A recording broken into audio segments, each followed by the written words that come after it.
அது வடகிழக்கு தமிழ் மக்கள் கிட்டத்தட்ட இலங்கை சுதந்திரம் அடைந்ததன் பின்னர் எந்த உரிமைக்காக போராடினார்களோ, எதற்காக வாதாடினார்களோ, எதற்காக ரத்தம் சிந்தினார்களோ, எதற்காக வியர்வை சிந்தினார்களோ, அது 87ஆம் ஆண்டு இந்திய இலங்கை ஒப்பந்தத்தினூடாக ஓரளவான ஒரு மாகாண முறைமை கொண்டு வரப்பட்டது. ஆனால் ஜனாதிபதி வேட்பாளர் நாமல் ராஜபக்ச அவ்வாறாக வடகிழக்கு இணைக்கப்பட மாட்டாது, அல்லது அதுக்கு அதிகாரங்கள் வழங்கப்பட மாட்டாது, காணி போலீஸ் அதிகாரங்கள் எதுவும் கிடைக்கப்பட மாட்டாதுங்கிற கருத்தை கழனியிலும் பேருவளையிலும் சொன்னதாக ஊடகங்களில் நாங்கள் பார்த்திருக்கின்றோம். அவ்வாறான கருத்தை முன்வைத்த நாமல் ராஜபக்ச வடகிழக்கு பிரதேசங்களுக்கு பிரச்சாரத்துக்கு செல்ல வேண்டியதில்லை என்பதை அவர் முன்கூட்டியே சொல்லியிருக்கின்றார்.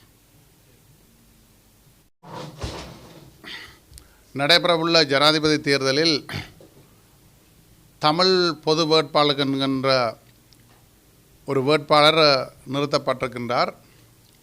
ஆனால் அந்த வேட்பாளர் நிறுத்தியவர்கள் 7 கட்சி கூட்டணிகள் அல்லது 7 கட்சி கட்டமைப்பு என்று கூறிக்கொண்டவர்கள் இப்பொழுது தனித்தனியாக ஜனாதிபதியும் வருகின்ற ஜனாதிபதி தேர்தலில் வேட்பாளர் போட்டியிடுகின்ற ரணில் விக்ரமசிங்கே அவர்களை சந்தித்திருக்கின்றார்கள். அவர்கள் சொன்னார்கள், 8 ஜனாதிபதிகள் எங்களுடைய தமிழ் மக்களை ஏமாற்றி விட்டார்கள். ஆகவே நாங்கள் தமிழர்களுடைய குறியீடாக அடையாளமாக இந்த தேர்தலிலே போட்டியிடுகின்றோம் என்று வீராப்பு பேசியவர்கள் இன்று அந்த 7 கட்சி கூட்டணிகள் என்று ஒப்பந்தம் செய்தவர்கள் எல்லாம், பொது கட்டமைப்பு என்று கூறிக்கொண்டவர்கள் எல்லாம் இன்று தனித்தனியாக கோஷ்டிகளாகவும் அணிகளாகவும் சென்று ஜனாதிபதி ரணில் விக்ரமசிங்கே அவர்களை சந்தித்து வருகின்றார்கள். இந்த செயற்பாட்டை நாங்கள் ஆரம்பத்திலே சொல்லியிருந்தோம்.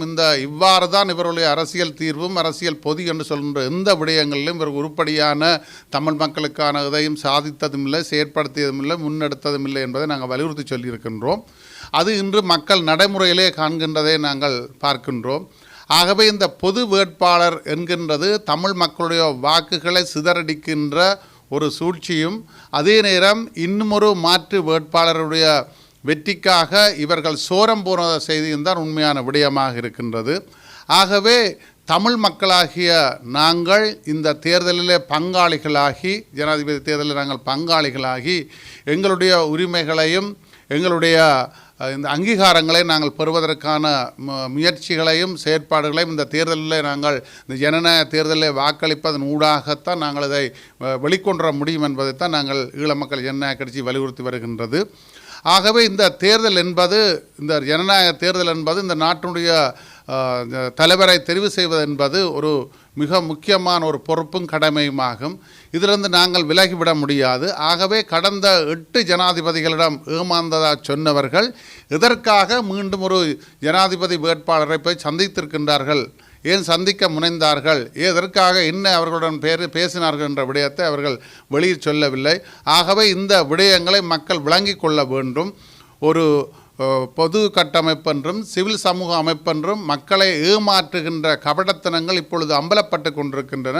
ஆகவே இந்த விடயத்திலே வடகிழக்கு தமிழ் மக்கள், குறிப்பாக இலங்கை வாழ் வாக்காளர்கள், தமிழ் வாக்காளர்கள் மிக அவதானித்து கடந்த கால அனுபவங்களையும் கொண்டு நாங்கள் வருகின்ற தேர்தலில் ஜனாதிபதி வேட்பாளர் ரணில் விக்ரமசிங்கே அவர்களை ஈழ மக்கள் ஜனநாயக கட்சி ஆதரிக்க கேட்டிருக்கின்றது. அதற்கு நீங்கள் மக்கள் பங்களிப்பு வழங்க வேண்டும் என்பதுதான் நாங்கள் வலியுறுத்துகின்றோம்.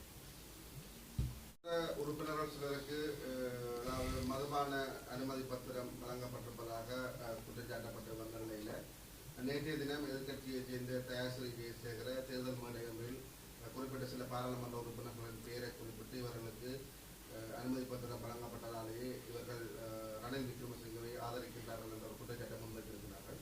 இது தொடர்பிலேயே உங்களுடைய நிலப்பாடு? இது தேர்தல் காலங்களில் இவ்வாறான முறைப்பாடுகளை குறைபாடுகளை அவர்கள் சொல்லிக்கொள்வார்கள். தென்னிலங்கை அரசியலை பொறுத்தவரை அவர்கள் இவ்வாறான கருத்துக்களை அவர்கள் முன்வைப்பது வழமை. ஆனால் வடகிழக்கை பொறுத்தவரை தமிழ் மக்களாகிய நாங்கள் எங்களுடைய அரசியல் உரிமை, எங்களுடைய வாழ்விடங்கள் சம்பந்தமான விடயங்களில் தான் நாங்கள் வலியுறுத்தி இருக்கின்றோம். இந்த சந்தர்ப்பத்திலையும் எங்களுடைய பிரதேசங்கள் பாதிக்கப்பட்ட பிரதேசங்கள். ஆகவே நாங்கள் எங்களுடைய கோணத்திலிருந்தான் ஈழ மக்கள் ஜனநாயக கட்சி வடகிழக்கு தமிழ் மக்களுடைய அரசியல் நிலைப்பாடிருந்தான் பார்க்கின்றது தவிர தென்னிலங்கையை பொறுத்தவரை அவர்கள் அவ்வாறான சலுகைகளுக்கு போவார்கள் அல்லது அவ்வாறு சலுகையை பெற்றுவிட்டும் அவ்வாறு பேசுகின்றவர்களும் இருக்கின்றார்கள். ஆகவே அவருடைய கருத்து வடகிழக்கு தமிழ் மக்களுடையதை கருத்தாக ஏற்றுக்கொள்ள மாட்டார்கள். வடக்கு பாராளுமன்ற உறுப்பினர்களும் சிலர் இந்த அனுமதி பத்திரங்களை வழங்கப்படுவதாக பெயர் குறிப்பிடப்பட்டு அதாவது குறிப்பாக அவர்களுடைய பேச்சு அவர்கள் ஆதாரபூர்வமாகத்தான் சொல்ல வேண்டும். அதுக்கு மாறாக தேர்தல் காலங்களிலே இவ்வாறான கருத்துக்களை அவர்கள் சொல்வது இயல்பு. காணி மற்றும் பொலிஸ் அதிகாரங்களை எந்த ஒரு சந்தர்ப்பத்திலும் வழங்க முடியாது என்று ஈழ மக்கள் ஜனநாயக கட்சியினுடைய நிலைப்பாடு என்ன? 13ஆம் திருத்தத்தில் ஈழ மக்கள் ஜனநாயக கட்சியின் நிலைப்பாடு என்ன? வடக்கை கிழக்கும் ஒன்று சேரக்கூடாத ஒரு விஷயத்தை அதாவது வடகிழக்கு தமிழ் மக்கள் கிட்டத்தட்ட இலங்கை சுதந்திரம் அடைந்ததன் பின்னர் எந்த உரிமைக்காக போராடினார்களோ, எதற்காக வாதாடினார்களோ, எதற்காக ரத்தம் சிந்தினார்களோ, எதற்காக வியர்வை சிந்தினார்களோ, அது 87ஆம் ஆண்டு இந்திய இலங்கை ஒப்பந்தத்தினூடாக ஓரளவான ஒரு மாகாண முறைமை கொண்டு வரப்பட்டது.